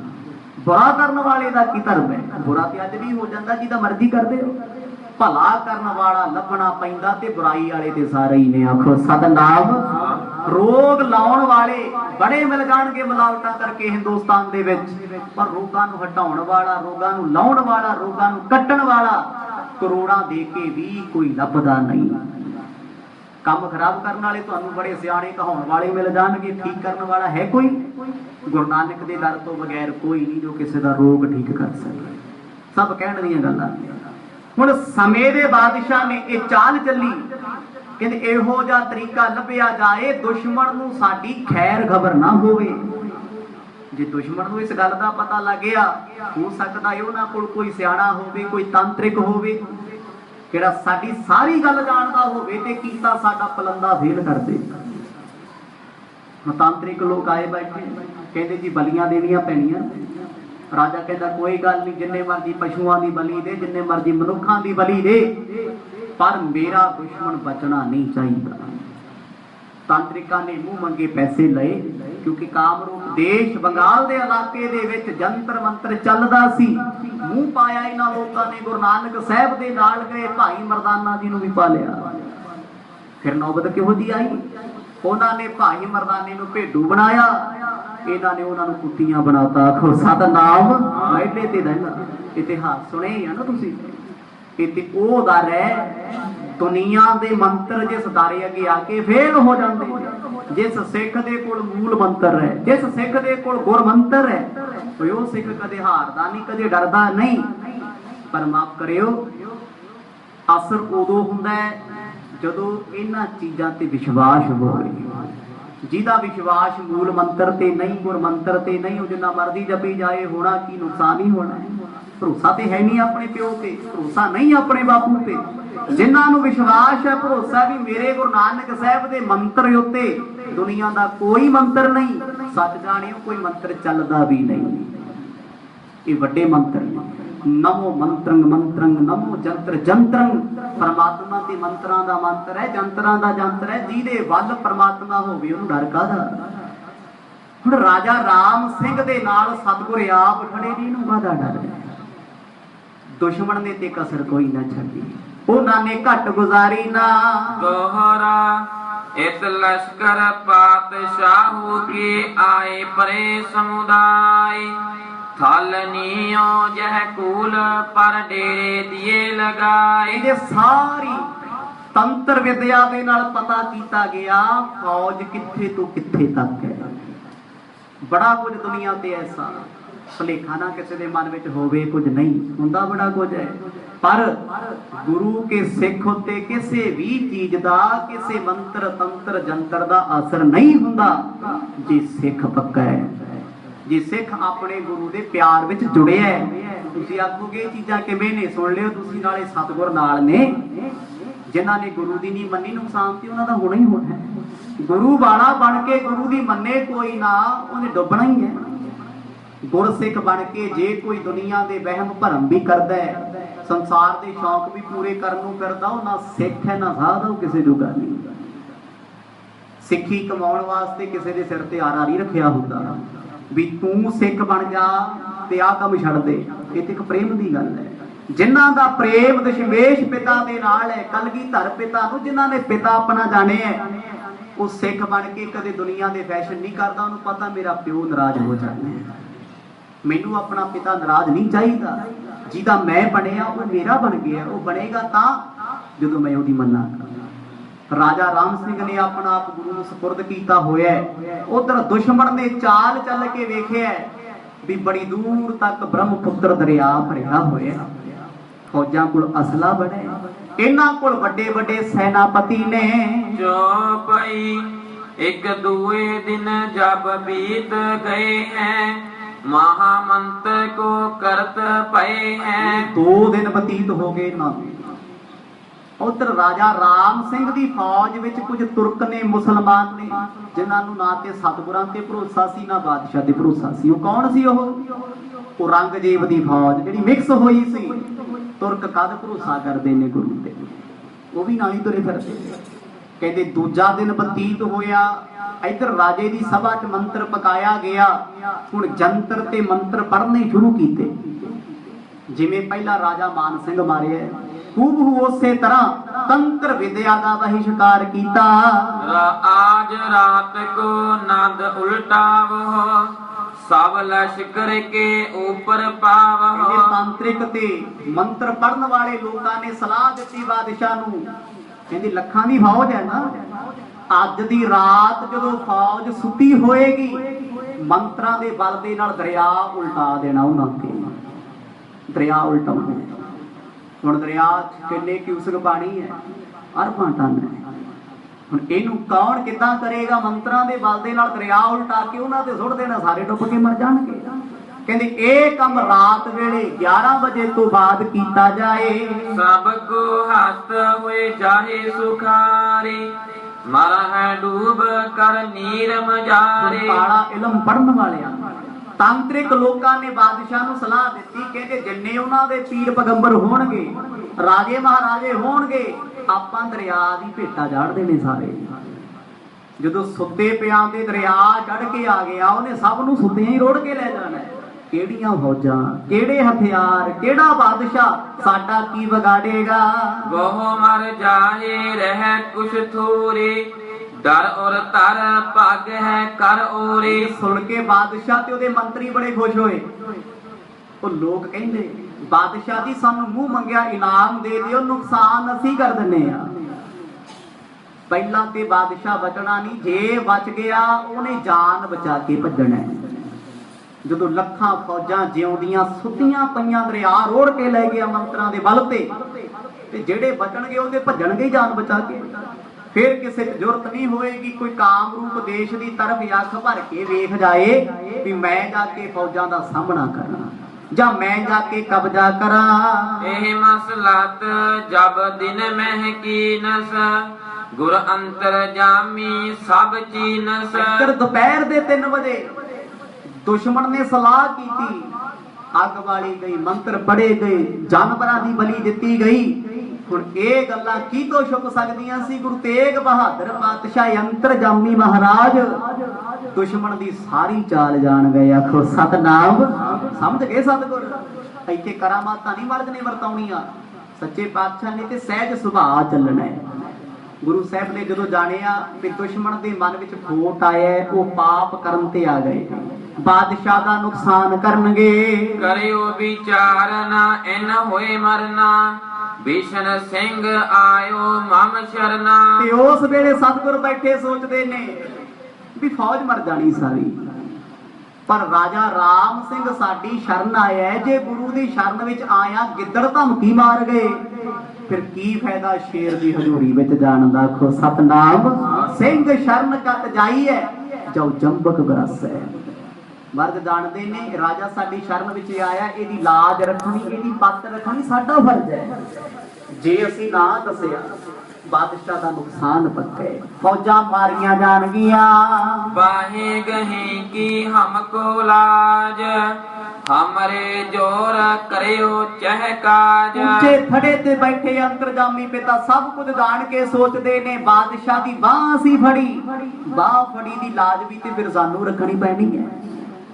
ਬਾਦਸ਼ਾਹ ਨੇ ਤੇ ਡੋਰੀਆਂ ਸਾਡੇ ਤੇ ਰੱਖੀਆਂ ਨੇ, ਬਾਦਸ਼ਾਹ ਦਾ ਭਰੋਸਾ ਨਿਸ਼ਚਾ ਸਾਡੇ ਤੇ ਹੈ। ਜੇ ਅਸੀਂ ਬਾਦਸ਼ਾਹ ਨੂੰ ਕੁਝ ਦੱਸਿਆ ਨਾ ਤੇ ਇਹਦਾ ਨੁਕਸਾਨ ਹੋ ਜਾਏਗਾ। ਨੁਕਸਾਨ ਵੀ ਐਸਾ, ਜੇ ਦੁਸ਼ਮਣ ਇੱਕ ਵਾਰ ਭਾਰੂ ਹੋ ਗਿਆ ਤੇ ਫਿਰ ਕਦੇ ਚਾਹ ਕੇ ਵੀ ਬਾਦਸ਼ਾਹ ਉੱਠ ਨਹੀਂ ਸਕਦਾ। ਗੁਰੂ ਸਾਹਿਬ ਨੇ ਉਸੇ ਵੇਲੇ ਬਾਦਸ਼ਾਹ ਨੂੰ ਕੋਲੇ ਬੁਲਾਇਆ, ਕਹਿੰਦੇ ਰਾਮ ਸਿੰਘ ਤੇਰੇ ਨਾਲ ਕੋਈ ਬਚਨ ਕਰਨਾ ਏ। ਜੇ ਨਾ ਕਰਹਿ ਇਸ ਛਿਨ ਰਖਵਾਰੀ, ਨਹਿ ਉਬਰੈ ਮਿਰਤ ਹੋਏ ਕਹਿ ਹਾਰੀ। ਹੁਣ ਸਤਿਗੁਰ ਜਾਣਦੇ ਨੇ ਜੇ ਅੱਜ ਇਹਨਾਂ ਦੀ ਸਹਾਇਤਾ ਨਾ ਕਰੀ, ਇੱਥੇ ਮੌਤ ਨੇ 70 ਵਿਛਾ ਦੇਣੇ, ਵਿਛਣਗੇ। ਕੋਈ ਵੱਡੀ ਗੱਲ ਨਹੀਂ। ਰਾਜਾ ਮਾਨ ਸਿੰਘ ਚੜ ਕੇ ਆਇਆ ਸੀ, ਉਹਦੇ ਹਾਲਾਤ ਤੁਸੀਂ ਸੁਣੇ ਨੇ। ਬਾਦਸ਼ਾਹ ਵੀ ਮਾਰਿਆ ਗਿਆ, ਅੱਧ ਤੋਂ ਵੱਧ ਫੌਜ ਮਾਰੀ ਗਈ, ਕਿਸੇ ਦਾ ਕੀ ਗਿਆ? ਮਾਂ ਦਾ ਪੁੱਤ ਚਲਿਆ ਗਿਆ। ਗੁਰੂ ਸਾਹਿਬ ਜਾਣਦੇ ਸੀ ਵੀ ਮੰਤਰ ਵਾਲਿਆਂ ਨੇ, ਤੰਤਰ ਵਾਲਿਆਂ ਨੇ ਘੱਟ ਨਹੀਂ ਗੁਜ਼ਾਰਨੀ, ਉਹਨਾਂ ਨੇ ਤੇ ਦਰਿਆ ਚੁੱਕ ਕੇ ਸੁੱਟ ਦੇਣਾ ਸਾਰਾ ਉੱਥੇ। ਹੁਣ ਦਰਿਆ ਇੱਕ ਕੁਦਰਤੀ ਚੀਜ਼ ਹੈ, ਜਦੋਂ ਮੰਤਰ ਸ਼ਕਤੀ ਨਾਲ ਦਰਿਆ ਸੁੱਟ ਦਿੱਤਾ ਤੇ ਪਾਣੀ ਥੋੜਾ ਬਖਸ਼ਦਾ ਕਿਸੇ ਨੂੰ, ਜੀ ਤੇ ਗਿਆ ਤੇ ਉਹਨੂੰ ਲੈ ਬੈਠੂ ਜਿਵੇਂ ਬੱਦਲ ਫਟ ਜਾਂਦਾ ਹੈ। ਹੁਣ ਇਹ ਲੋਕ ਜੰਤਰਾਂ ਮੰਤਰਾਂ ਵਿੱਚ ਮਾਹਰ ਸੀ, ਸਵੇਰ ਤੋਂ ਸ਼ਾਮ ਤੱਕ ਇਹੋ ਜਿਹੇ ਮਾੜੇ ਕਰਮ ਕਰਦੇ ਸੀ। ਗੁਰੂ ਸਾਹਿਬ ਨੇ ਬਾਦਸ਼ਾਹ ਨੂੰ ਕੋਲ ਬੁਲਾਇਆ, ਆਖਣ ਲੱਗੇ ਬਾਦਸ਼ਾਹ ਜੋ ਬਚਨ ਤੈਨੂੰ ਕਹਿਣ ਲੱਗੇ ਆ ਪੂਰਨ ਵਿਸ਼ਵਾਸ ਦੇ ਨਾਲ ਤੇ ਮਨ ਠੰਡਾ ਕਰਕੇ ਸੁਣੀ, ਵੇਖੀ ਕਿਤੇ ਐਵੇਂ ਗੁੱਸਾ ਖਾ ਜਾਵੇ। ਸਿੱਖਿਆਨ ਬਤ ਸਲ ਬਿਰਦ ਸੰਭਾਰਾ, ਨਿਕਟ ਆਪਨੋ ਦਾਸ ਹਕਾਰਾ। ਸਤਿਗੁਰਾਂ ਨੇ ਸੇਵਕ ਬੁਲਾ ਕੇ ਰਾਮ ਸਿੰਘ ਰਾਜੇ ਨੂੰ ਕੋਲ ਬੁਲਾ ਕੇ ਗੱਲ ਸਮਝਾਈ। ਕਹਿੰਦੇ ਬਾਦਸ਼ਾਹ, ਦੁਸ਼ਮਣ ਦੁਸ਼ਮਣ ਹੈ, ਤੂੰ ਬਾਹਾਂ ਦਾ ਬਲ ਚੁੱਕੀ ਫਿਰੇ ਵੀ ਮੈਂ ਤੇ ਢਾਕੇ ਮਾਰ ਦੇਣਾ ਹੈ। ਦੁਸ਼ਮਣ ਕਹਿੰਦਾ ਮੈਂ ਤੈਨੂੰ ਹੱਥ ਵੀ ਨਹੀਂ ਲਾਉਣਾ ਤੇ ਛੱਡਣਾ ਵੀ ਕੋਈ ਨਹੀਂ। ਚਾਲ ਆ ਨਾਲ, ਚਾਲ ਨੂੰ ਖਤਮ ਕਰਨਾ ਦੁਸ਼ਮਣ ਦਾ ਸਾਹਮਣਾ ਕਰਨਾ ਹੁੰਦਾ ਹੈ। ਜੇ ਉਹ ਰਾਜਨੀਤੀ ਵਰਤ ਰਹੇ ਨੇ, ਚਲਾਕੀ ਕਰ ਰਹੇ ਨੇ ਵੀ ਸੁੱਤੇ ਪਿਆ ਨੂੰ ਮਾਰੋ, ਤੇ ਫਿਰ ਸੌਣਾ ਕਿਉਂ ਹੈ? ਜਾਗਣਾ ਨਾ। ਮਹਾਰਾਜ ਇਹੀ ਗੱਲ ਸਮਝਾ ਰਹੇ ਨੇ। ਗੁਰੂ ਸਾਹਿਬ ਜਾਣ ਚੁੱਕੇ ਨੇ ਬਾਦਸ਼ਾਹ ਦੀ ਫੌਜ ਵਿੱਚ ਬਗਾਵਤ ਹੋ ਚੁੱਕੀ ਹੈ। ਰਾਜਾ ਰਾਮ ਸਿੰਘ ਦੀ ਫੌਜ ਵਿੱਚ ਜਿਹੜੇ ਔਰੰਗਜ਼ੇਬ ਦੇ ਭੇਜੇ ਮੂਰਖ ਸੀ ਨਾ ਮੁਸਲਮਾਨ, ਉਹ ਕਹਿੰਦੇ ਦਰਿਆ ਪਾਰ ਕਰਕੇ ਅਸੀਂ ਮਾਰ ਕੇ ਆਵਾਂਗੇ, ਕਿਉਂਕਿ ਸਾਡਾ ਬਾਦਸ਼ਾਹ ਔਰੰਗਜ਼ੇਬ ਵੱਡਾ ਹੈ। ਤੇ ਰਾਮ ਸਿੰਘ ਨੇ ਬੜਾ ਔਖਾ ਇਹਨਾਂ ਨੂੰ ਸੰਭਾਲਿਆ ਹੋਇਆ ਸੀ। ਸਤਿਗੁਰ ਕਹਿੰਦੇ ਰਾਮ ਸਿੰਘ, ਪਰਮਾਤਮਾ ਤੇ ਵਿਸ਼ਵਾਸ ਰੱਖੀ, ਜਿਹਦਾ ਪੱਖ ਉਹ ਕਰਤਾਰ ਕਰੇ ਉਹਦਾ ਵਾਲ ਵਿੰਗਾ ਨਹੀਂ ਹੁੰਦਾ।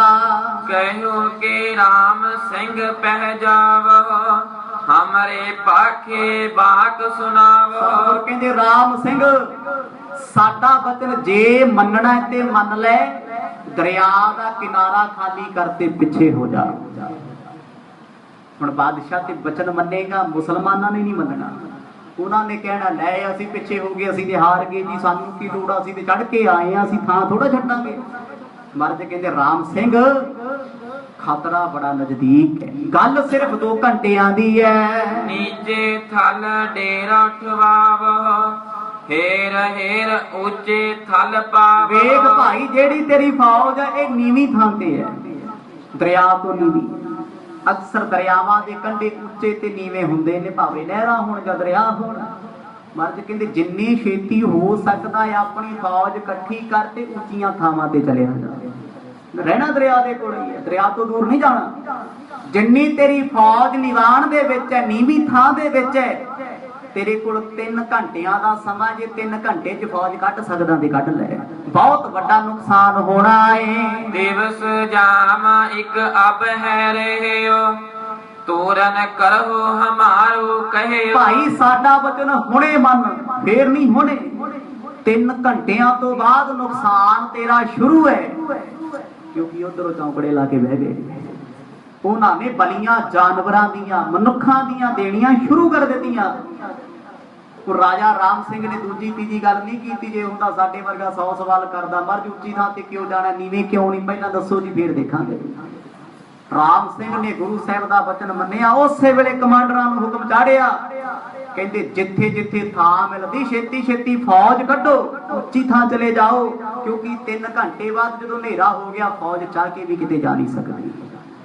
ਦਰਿਆ ਦਾ ਕੰਢਾ ਹੈ, ਬੇਗਾਨਾ ਥਾਂ ਹੈ, ਬੇਗਾਨਾ ਮੁਲਕ ਹੈ, ਜਾਣੂ ਨਹੀਂ ਕਿਸ ਪਾਸੇ ਕੀ ਹੈ। ਸਤਿਗੁਰਾਂ ਦਾ ਬਚਨ ਰਾਜਾ ਰਾਮ ਸਿੰਘ ਨੇ ਉਸੇ ਵੇਲੇ ਮੰਨਿਆ। ਮਹਾਰਾਜ ਕਹਿੰਦੇ ਅਸੀਂ ਉੱਚੀ ਥਾਂ ਤੇ ਬੈਠੇ ਆ, ਸਾਡਾ ਫਿਕਰ ਨਾ ਕਰ, ਆਪਣੀ ਫੌਜ ਆਪਣੇ ਕਮਾਂਡਰ ਜਿੰਨੇ ਤੇਰੀ ਗੱਲ ਮੰਨਦੇ ਨੇ ਉੱਚੀ ਜਗ੍ਹਾ ਤੇ ਲੈ ਜਾ। ਨਿਮਰ ਸਥਾਨ ਨਾ ਡੇਰੇ ਕਰਹੀ ਹੈ, ਸੁਧ ਕਰ ਸਗਰੀ ਚੁੰਮ ਉਠ ਰਹੀ ਹੈ। ਭਾਈ ਆਪਣੀ ਫੌਜ ਨੂੰ ਸਮਝਾ ਲੈ, ਕੋਈ ਗਲਤੀ ਦੇ ਨਾਲ ਹੇਠਾਂ ਨਾ ਬੈਠੇ, ਨੀਚਾ ਨਾ ਰਹਿ ਜੇ। ਉਹਨੇ 7 ਵਚਨ ਆਖਿਆ, ਆਪਣੀ ਫੌਜ ਨੂੰ ਕਿਹਾ। ਸਮਝਦਾਰ ਸੀ ਜਿਹੜੇ, ਉਹਨਾਂ ਨੂੰ ਪਤਾ ਹੈ ਕਿ ਜਦੋਂ ਬਾਦਸ਼ਾਹ ਗੁਰੂ ਸਾਹਿਬ ਦੀ ਗੱਲ ਮੰਨਦਾ ਤੇ ਅਸੀਂ ਕਿਉਂ ਨਾ ਮੰਨੀਏ। ਉਹਨਾਂ ਨੇ ਉਸੇ ਵੇਲੇ ਆਪਣੀਆਂ ਫੌਜਾਂ ਨੂੰ, ਸੈਨਾਪਤੀਆਂ ਨੇ ਹੁਕਮ ਦਿੱਤਾ, ਭਾਈ ਉੱਚੀ ਥਾਂ ਚੱਲੋ। ਕਹਿੰਦੇ ਸਭ ਨੇ ਗੱਲ ਮੰਨੀ, ਆਪਣੀ ਫੌਜ, ਆਪਣਾ ਸਾਜੋ ਸਮਾਨ, ਆਪਣੇ ਤੰਬੂ ਪੁੱਟੇ, ਉੱਚੀ ਥਾਂ ਤੇ ਜਾਣ ਲੱਗ ਪਏ। ਜੇ ਕਰ ਨਿਸ ਮੈਂ ਬਸੋ ਤਹਾਈ, ਆਸ ਨਾ ਹੋਏ ਡੁਬੋ ਜਲ ਮਾਹੀ। ਹੁਣ ਬਾਦਸ਼ਾਹ ਨੂੰ ਸਤਿਗੁਰਾਂ ਨੇ ਇੰਨਾ ਇਸ਼ਾਰਾ ਦੇ ਦਿੱਤਾ ਕਿ ਜਿਹੜੇ ਨੀਵੀਂ ਥਾਂ ਤੇ ਰਹਿਣਗੇ ਸਵੇਰ ਹੁੰਦਿਆਂ ਤੱਕ ਡੁੱਬ ਕੇ ਜਲ ਪ੍ਰਵਾਹ ਹੋਣਗੇ। ਆਖੋ ਸਤਨਾਮ। ਸਤਿਗੁਰ ਤੇ ਜਾਣਦੇ ਨੇ। ਆ ਰਾਤ ਵੇਲੇ ਇਸ ਦਰਿਆ ਦਾ ਜਿਹੜਾ ਹਾਲ ਹੋਏਗਾ ਉਹ ਵੇਖਿਆ ਨਹੀਂ ਜਾਣਾ। ਅਕਸਰ ਰਾਤਾਂ ਵੇਲੇ ਨਦੀਆਂ ਦਰਿਆ ਜਦੋਂ ਚੜ ਜਾਣ ਬੰਦਾ ਕੁਝ ਵੀ ਨਹੀਂ ਕਰ ਸਕਦਾ। ਹੁਣ ਮੰਤਰਾਂ ਦੇ ਬਲ ਦੇ ਨਾਲ ਦਰਿਆ ਬ੍ਰਹਮਪੁੱਤਰ ਨੂੰ ਨਾ ਪਲਟਾਉਣਾ, ਪਲਟੇਗਾ ਇਸ ਪਾਸੇ ਨੂੰ ਜਿਸ ਪਾਸੇ ਢਾਕਾ ਹੈ। ਸਤਿਗੁਰ ਨੇ, ਸਤਿਗੁਰਾਂ ਦੇ ਨਾਲ ਬਾਦਸ਼ਾਹ ਦੀ ਫੌਜ ਹੈ। ਬਾਦਸ਼ਾਹ ਨੂੰ ਸਾਰੀ ਗੱਲ ਸਮਝਾ ਦਿੱਤੀ। ਕਹਿੰਦੇ ਜਿਹੜੇ ਜਿਹੜੇ ਥੱਲੇ ਰਹਿਣਗੇ ਜਿਉਂਦੇ ਪਾਣੀ 'ਚ ਹੜ ਜਾਣਗੇ, ਕਿਸੇ ਨੇ ਉਹਨਾਂ ਨੂੰ ਬਚਾਉਣਾ ਨਹੀਂ। ਸੇਵਕ ਰਾਮ ਸਿੰਘ ਪਹਿ ਗਏ, ਗੁਰੂ ਕੋ ਬਾਕ ਸਕਲ ਕਹਿ ਦੇ। ਹੁਣ ਰਾਜਾ ਰਾਮ ਸਿੰਘ ਨੇ ਸਤਿਗੁਰਾਂ ਦਾ ਬਚਨ ਸਾਰਿਆਂ ਨੂੰ ਸੁਣਾ ਦਿੱਤਾ। ਕਹਿੰਦੇ ਜਿਹਨੇ ਜਿਹਨੇ ਜਾਨ ਬਚਾਉਣੀ ਹੈ ਨੀਵਾਂ ਥਾਂ ਛੱਡ ਦਿਓ, ਕਿਉਂਕਿ ਦਰਿਆ ਜਦੋਂ ਪਲਟੇਗਾ ਉਹਨੇ ਨਹੀਂ ਵੇਖਣਾ ਰਾਜਾ ਕੌਣ ਤੇ ਭਿਖਾਰੀ ਕੌਣ ਹੈ। ਉਸ ਪਾਣੀ ਨੇ ਸਭ ਨੂੰ ਲੈ ਕੇ ਜਾਣਾ ਬਹਾ ਦੇ ਵਿੱਚ। ਅਕਸਰ ਜਦੋਂ ਬੱਦਲ ਫਟਦੇ ਨੇ, ਜਦੋਂ ਦਰਿਆਵਾਂ ਦੇ ਬੰਨ ਟੁੱਟਦੇ ਨੇ, ਉਹਨਾਂ ਘਰ ਵੇਖੇ ਨਾ ਗੱਡੀ ਵੇਖੇ ਨਾ ਜਾਤ ਵੇਖੇ ਨਾ ਮਨੁੱਖ ਵੇਖੇ ਨਾ ਕਿਸੇ ਦਾ ਗਿਆਨ ਵੇਖੇ। ਬਸ ਪਾਣੀ ਦਾ ਕੰਮ ਹੈ, ਰੋੜ ਕੇ ਲੈ ਜਾਣਾ, ਡੋਬ ਦੇਣਾ। ਬਾਦਸ਼ਾਹ ਦੀ ਜਿਹੜੀ ਫੌਜ ਨੇ ਗੱਲ ਸੁਣੀ, ਸਭ ਨੇ ਵੇਖਿਆ ਵੀ ਖਤਰਾ ਹੈ। ਸਤਿਗੁਰ ਕਹਿੰਦੇ 3 ਘੰਟਿਆਂ ਤੋਂ ਬਾਅਦ ਖਤਰਾ ਹੀ ਖਤਰਾ ਹੈ। ਕਦੋਂ ਵੀ ਕਿਸੇ ਵੇਲੇ ਵੀ ਕਿਤੇ ਵੀ ਕੁਝ ਹੋ ਸਕਦਾ ਏ। ਬੇਸਮਿਓ ਸੁਨ ਨਰ ਬਹੁਤ ਪਠਾਈ, ਸਭ ਉਮਰਾਵਨ ਕੋ ਸਮਝਾਏ। ਵੱਡੇ ਵੱਡੇ ਅਹਿਲਕਾਰ ਭੱਜੇ ਫਿਰਦੇ ਨੇ, ਸਮਾਂ ਤੇ ਥੋੜਾ ਰਹਿ ਗਿਆ। ਹੁਣ ਇੰਨੇ ਥੋੜੇ ਸਮੇਂ ਦੇ ਵਿੱਚ ਸੈਟਅਪ ਚੁੱਕ ਕੇ ਲਾਉਣਾ ਬੜਾ ਔਖਾ ਹੈ। ਪਹਿਲਾਂ ਤੰਬੂ ਪੁੱਟਣੇ, ਮਕਾਨ ਬਣਾਏ ਕੱਚੇ ਕੱਚੇ, ਉਹ ਢਾਉਣੇ ਨੇ, ਫਿਰ ਉੱਚੀ ਥਾਂ ਤੇ ਜਾ ਕੇ ਤੰਬੂ ਲਾਉਣੇ ਹਨੇਰਾ ਹੋਣ ਤੋਂ ਪਹਿਲਾਂ ਪਹਿਲਾਂ। ਕਹਿੰਦੇ ਜਿਨ੍ਹਾਂ ਦੇ ਤੇ ਦਿਮਾਗ 'ਚ ਗੱਲ ਪੈ ਗਈ, ਜਿਨ੍ਹਾਂ ਦੀ ਤੇ ਵਧੀ ਸੀ, ਉਹਨਾਂ ਨੇ ਤੇ ਫਟਾਫਟ ਆਪਣੇ ਘੋੜੇ ਚੁੱਕ, ਫੌਜਾਂ ਇਕੱਠੀਆਂ ਕਰ, ਤੰਬੂ ਇਕੱਠੇ ਕਰ, ਉਹ ਤੇ ਉੱਚੀਆਂ ਥਾਵਾਂ ਤੇ ਪੁੱਜ ਗਏ। ਗੁਰੂ ਕੋ ਬਾਕ ਉਠਾਵੋ ਡੇਰੇ, ਜਾਏ ਕਰੋ ਉੱਚੇ ਥਲ ਹੇਰੇ। ਹੁਣ ਸਤਿਗੁਰਾਂ ਦਾ ਬਚਨ ਮੰਨ ਕੇ ਰਾਜਾ ਰਾਮ ਸਿੰਘ ਵੀ ਉੱਚੀ ਥਾਂ ਤੇ ਚਲਿਆ ਗਿਆ। ਦਰਿਆ ਤੋਂ ਇੱਕ ਪਾਸੇ ਹੋ ਕੇ ਸਾਰੇ ਚਲੇ ਗਏ। ਕੁਝ ਮੂਰਖ ਸ਼ਰਾਬਾਂ ਕਬਾਬਾਂ ਪੀਣ ਵਾਲੇ ਕਹਿੰਦੇ ਨਾ ਜੀ ਅਸੀਂ ਨਹੀਂ ਜਾਣਾ, ਜੇ ਮਰਨਾ ਤੇ ਉੱਥੇ ਵੀ ਮਰ ਜਾਾਂਗੇ। ਗੁਰੂ ਦਾ ਬਚਨ ਐਵੇਂ ਥੋੜਾ ਹੁੰਦਾ ਹੈ। ਔਰੰਗਜ਼ੇਬ ਦੀ ਫੌਜ ਸਮੇਂ ਨਾਲ ਟੱਲੀ ਹੋ ਗਈ, ਸ਼ਰਾਬਾਂ ਪੀਣੀਆਂ। ਜਦੋਂ ਆ ਕੇ ਸਮਝਾਉਣ ਲੱਗੇ, ਇਹ ਉਹਨਾਂ ਨੂੰ ਗਿਆਨ ਦੇਣ ਲੱਗ ਪਏ। ਹੁਣ ਜਿਹਨੇ ਸ਼ਰਾਬ ਪੀਤੀ ਹੋਵੇ ਉਹ ਕਹਿੰਦਾ ਮੇਰੇ ਵਰਗਾ ਸਮਝਦਾਰ ਕੋਈ ਨਹੀਂ। ਬਾਦਸ਼ਾਹ ਦੇ ਫੌਜੀ ਸਮਝਾਉਂਦੇ ਨੇ, ਉਹ 1.5 ਘੰਟੇ ਦਾ ਸਮਾਂ ਰਹਿ ਗਿਆ, ਥਾਂ ਛੱਡ ਦਿਓ। ਕਹਿੰਦੇ ਜੇ ਆ ਗਈ ਤੇ ਉੱਚੀ ਥਾਂ ਤੇ ਵੀ ਆਜੂ ਮੌਤ। ਜੇ ਮੌਤ ਆਏਗੀ ਫਿਰ ਕੌਣ ਬਚਾ ਸਕਦਾ ਹੈ। ਆ ਕੇ ਰਾਜਾ ਰਾਮ ਸਿੰਘ ਨੂੰ ਕਹਿਣ ਲੱਗੇ ਜੀ ਔਰੰਗਜ਼ੇਬ ਦੇ ਲੱਖਾਂ ਸਿਪਾਹੀ ਤੇ ਗਿਆਨ ਸੁਣਾਉਂਦੇ ਨੇ। ਰਾਮ ਸਿੰਘ ਕਹਿੰਦਾ ਫਿਰ ਛਾੜੇ ਨਾ ਗਿਆਨੀਆਂ ਨੂੰ, ਤੁਸੀਂ ਵੀ ਕੀ ਲੈਣਾ, ਆਖੋ ਸਤਨਾਮ ਸੁਣਾਈ ਜਾਣਗੇ ਗਿਆਨ। ਅਕਸਰ ਮੂਰਖ ਲੋਕ ਪੈਰ ਕੁਹਾੜਾ ਆਪ ਮਾਰਦੇ ਨੇ, ਕਸੂਰ ਕਿਸੇ ਦਾ ਨਹੀਂ ਹੁੰਦਾ। ਰਾਮ ਸਿੰਘ ਨੇ ਫਟਾਫਟ ਆਪਣੀ ਫੌਜ ਇਕੱਠੀ ਕੀਤੀ, ਨਾਲ ਜਿਹੜੇ ਸਾਥੀ ਆਏ ਸੀ ਉੱਚੀਆਂ ਥਾਵਾਂ ਤੇ ਸਭ ਨੂੰ ਲੈ ਗਿਆ। ਨਾਹੀ ਤਾਂ ਐਸੀ ਹੋਏ ਨਾ ਜਾਏ, ਜਲ ਨਦ ਕੋ ਦਲ ਦੇ ਬਹਾਏ। ਇੱਥੋਂ ਤੱਕ ਵੀ ਦੱਸਦਾ ਉਹਨਾਂ ਸ਼ਰਾਬੀਆਂ ਕਬਾਬੀਆਂ ਨੂੰ, ਕਿਉਂਕਿ ਔਰੰਗਜ਼ੇਬ ਦੀ ਸਾਰੀ ਫੌਜ ਨਸ਼ਾ ਕਰਨ ਵਾਲੀ ਸੀ। ਮੁਸਲਮਾਨ ਉਹਨਾਂ ਨੂੰ ਪਰਵਾਹ ਨਹੀਂ ਕਿਸੇ ਦੀ, ਨਾ ਕਿਸੇ ਦਾ ਡਰ ਹੈ ਉਹਨਾਂ ਪਠਾਣਾ ਨੂੰ। ਕਹਿੰਦੇ ਨਸ਼ਾ ਕਰਕੇ ਉੱਥੇ ਹੀ ਬਲਗੇ ਲੈ ਕੇ ਤੰਬੂ ਲਾ ਕੇ ਸੁੱਤੇ ਪਏ ਰਹੇ ਦਿਨ ਦਿਹਾੜੇ, ਗੱਲਾਂ ਮਾਰਦੇ ਨੇ। ਕਹਿੰਦੇ ਲੈ ਇਹਨੇ ਬਾਦਸ਼ਾਹ ਨੇ ਕੀ ਸਵਾਹ ਡਾਉਣੀ ਜਿਹੜਾ ਹੁਣੀ ਡਰਦਾ ਫਿਰ ਜਾਂਦਾ। ਹੁਣ ਬਾਦਸ਼ਾਹ ਨੇ ਕਿਹਾ ਸੀ ਇਹ ਬਚਨ ਸਤਿਗੁਰਾਂ ਦਾ ਹੈ, ਖਤਰਾ ਤੁਹਾਡੇ ਤੇ ਆ ਸਕਦਾ। ਕਹਿੰਦੇ ਸਾਨੂੰ ਕਾਹਦਾ ਖਤਰਾ ਹੈ, ਖਤਰਾ ਤੇ ਤੁਹਾਡੇ ਵਰਗਿਆਂ ਨੂੰ ਹੁੰਦਾ ਸੀ ਤੇ ਸ਼ੇਰ ਦੇ ਲਾਂ। ਨਹੀਂ ਕੋਈ ਉੱਠਿਆ। ਲੱਖਾਂ ਦੀ ਫੌਜ ਉੱਚੀਆਂ ਥਾਵਾਂ ਤੇ ਚਲੀ ਗਈ, ਬਾਕੀ ਸਾਰੇ ਨੀਵੀਂ ਥਾਂ ਬੈਠੇ ਰਹੇ, ਕਿਉਂਕਿ ਸੋਚ ਨਹੀਂ ਨਾ ਸਕਦੇ। ਚਲਾਕ ਬੰਦਾ ਆਪਣੇ ਆਪ ਨੂੰ ਸਿਆਣਾ ਕਹਾਉਣ ਵਾਲਾ, ਉਹ ਆਪਣੀ ਦਿਮਾਗ ਦੀ ਪਹੁੰਚ ਤੋਂ ਅੱਗੇ ਜਾ ਹੀ ਨਹੀਂ ਸਕਦਾ। ਉਹ ਕਹਿੰਦਾ ਇਹ ਤੋਂ ਵੱਧ ਕੇ ਕੁਝ ਨਹੀਂ ਹੋਣਾ। ਦੂਜੇ ਨੂੰ ਪਤਾ ਨਾ ਵੀ ਕੀ ਹੋਣਾ ਕੀ ਨਹੀਂ ਹੋਣਾ। ਸਤਿਗੁਰਾਂ ਨੇ ਜੋ ਕਿਹਾ ਰਾਜਾ ਰਾਮ ਸਿੰਘ ਨੇ ਮੰਨਿਆ, ਪਰ ਔਰੰਗਜ਼ੇਬ ਦੀ ਬਾਗੀ ਫੌਜ ਨੇ ਕਿਸੇ ਗੱਲ ਦਾ ਅਸਰ ਕੀਤਾ ਨਾ। ਹਿੰਦਨ ਸੁਣ ਕੇ ਸ਼ਰਧਾ ਤਾਰੀ, ਤਤ ਛਿਨ ਉੱਚੀ ਠੋਰ ਨਿਹਾਰੀ। ਜਿੰਨੇ ਹਿੰਦੂ ਰਾਜੇ ਸੀ, ਫੌਜੀ ਸੀ, ਸਭ ਨੇ ਗੱਲ ਮੰਨੀ। ਉਹ ਕਹਿੰਦੇ ਗੁਰੂਆਂ ਪੀਰਾਂ ਦੇ ਬਚਨ ਝੂਠੇ ਨਹੀਂ ਹੁੰਦੇ। ਮੁਸਲਮਾਨ ਕਹਿੰਦੇ ਓਏ ਅਸੀਂ ਨਹੀਂ ਮੰਨਦੇ, ਉਹ ਹਿੰਦੂਆਂ ਦਾ ਗੁਰੂ ਹੈ, ਗੁਰੂ ਤੇਗ ਬਹਾਦਰ ਪਾਤਸ਼ਾਹ ਸਿੱਖਾਂ ਦਾ ਗੁਰੂ ਹੈ। ਅਸੀਂ ਤੇ ਇਹਨਾਂ ਮੰਤਰਾਂ ਤੰਤਰਾਂ ਨੂੰ ਵੀ ਨਹੀਂ ਮੰਨਦੇ। ਸਾਡਾ ਇਹ ਕੀ ਕਰਨਗੇ, ਆਖੋ ਸਤਨਾਮ। ਅਸੀਂ ਤੇ ਜਿਉਂਦੇ ਭੂਤ, ਸਾਡਾ ਕੀ ਹੋਣਾ। ਰਾਜਾ ਰਾਮ ਸਿੰਘ ਕਹਿੰਦਾ ਕੋਈ ਗੱਲ ਨਹੀਂ, ਜੇ ਭੂਤ ਆ ਤੇ ਫਿਰ ਭੂਤ ਹੀ ਬਣੇ ਰਹੋ, ਕੁਛ ਨਹੀਂ ਹੁੰਦਾ।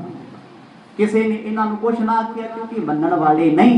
ਹਜ਼ਾਰਾਂ ਲੱਖਾਂ ਦੀ ਫੌਜ ਉੱਚੀਆਂ ਥਾਵਾਂ ਤੇ ਪਹੁੰਚ ਗਈ। ਰਾਤ ਦਾ ਵੇਲਾ 8 ਵਜੇ ਨੇ, ਹਨੇਰਾ ਹੋ ਗਿਆ ਤੇ ਮੁਸਲਮਾਨ ਘੋੜਿਆਂ ਸਮੇਤ ਖਜ਼ਾਨਿਆਂ ਸਮੇਤ ਉੱਥੇ ਹੀ ਸੁੱਤੇ ਪਏ ਨੇ। ਹੁਣ ਸਮਾਂ ਇੱਧਰ ਵੀ ਸੰਪੂਰਨ ਹੋ ਗਿਆ। ਉਹ ਕਿਹੜਾ ਖਤਰਾ ਹੈ ਜਿਹੜਾ ਰਾਤ ਵੇਲੇ ਆਏਗਾ। ਹੁਣ ਇਹ ਵੇਖਦੇ ਆ ਕਿ ਇਹ ਸੌਣ ਵਾਲੇ, ਰੱਬ ਨੂੰ ਭੁੱਲਣ ਵਾਲੇ ਉਹ ਖਤਰੇ ਤੋਂ ਬਚੇ ਜਾਂ ਨਹੀਂ ਬਚੇ। ਜੋ ਕੁਝ ਵੀ ਹੋਏਗਾ ਕੱਲ ਦੇ ਦੀਵਾਨਾਂ 'ਚ ਸਰਵਣ ਕਰਾਂਗੇ। ਵਾਹਿਗੁਰੂ ਵਾਹਿਗੁਰੂ ਵਾਹਿਗੁਰੂ ਵਾਹਿਗੁਰੂ।